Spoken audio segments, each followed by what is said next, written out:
আচ্ছা বেদার এই সেগুলো আমার মারলে কেন তুমি? আমার কতবার বলিস যে আমার নাম সাধু বাবা না, আমার নাম চাইল্ড টুকলা। এই ভিডিওটি সম্পূর্ণরূপে কাল্পনিক, কেউ সিরিয়াস মাইন্ডে নেবেন না। ওই পাড়ায় নেই একটা সাধু বাবাই? হ্যাঁ শুনছিলাম, চলেন দেখে আসি একটু। শিগগিরই সাধু বাবার কাছে যাই, আমার একটা আংটি হারাইছে। সাধু বাবা, আমার একটা আংটি হারাইছে। আমার সাধু বাবা বলে না, বলে সাই চুটকুলা বলো। তুই তো সাধু বাবা বলিস। তুমি না ব্যাপক বড় বিজ্ঞানী হয়ে গেছো, তুমি না লোকের আংটি আংটি খুঁজে দিচ্ছ তাই? আমার জন সাধু বাবা বলবে না, আমি বলে সাই চুটকুলা বলো। আমার আংটির ব্যবস্থাটা করবা না? আমার এদের সঙ্গে কথা বলতে তো, আমার আংটির ব্যবস্থা কখন করবা? এক্ষুনি করে দিচ্ছি। তোর আন্টি আমার নেটওয়ার্কের মধ্যে এসছে না, তাহলে এবার আমার কি হবে? ওর হবে হচ্ছে না।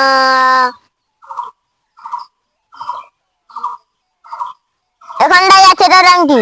তুমি এক্ষুনি বললে আংটি নেই, আংটি আমার নেটওয়ার্কের মধ্যে আসছিল না, ওই জন্য নেই এখানটাই।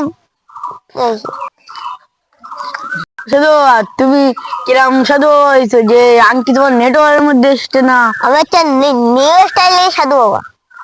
আমার নাম হচ্ছে শাইল চুটকুলা। সাধু বাবা বলিনি, একটা ছাগল হারিয়ে গেছে, একটু খুঁজে দাও তো। আচ্ছা বেদার এই সাধু আমার মারলে কেন তুমি? আমার কতবার বলিস যে আমার নাম সাধু বাবা না, আমার নাম শাইল চুটকুলা। এই আমি মার তোমার বলিস যে তোমার আমি ছাগল খুঁজি, যে তুমি আমার মেয়েছো কেন? আমার ইচ্ছা হলে আমি তোর আদেশ করতে পারি। ও তাহলে তুমি না বকি, বেশি না বকি, আমার ছাগলটা একটু খুঁজে দাও। আমার কতবার বলিস যে আমার নাম সাধু বাবা না, আমার নাম শাইল চুটকুলা। এই আমি মার তোমার বলিস যে তোমার আমি ছাগল খুঁজি, যে তুমি আমার মেয়েছো কেন? আমার ইচ্ছা হলে আমি তোর আদেশ করতে পারি। ও তাহলে তুমি না বকি, বেশি না বকি, আমার ছাগলটা একটু খুঁজে দাও।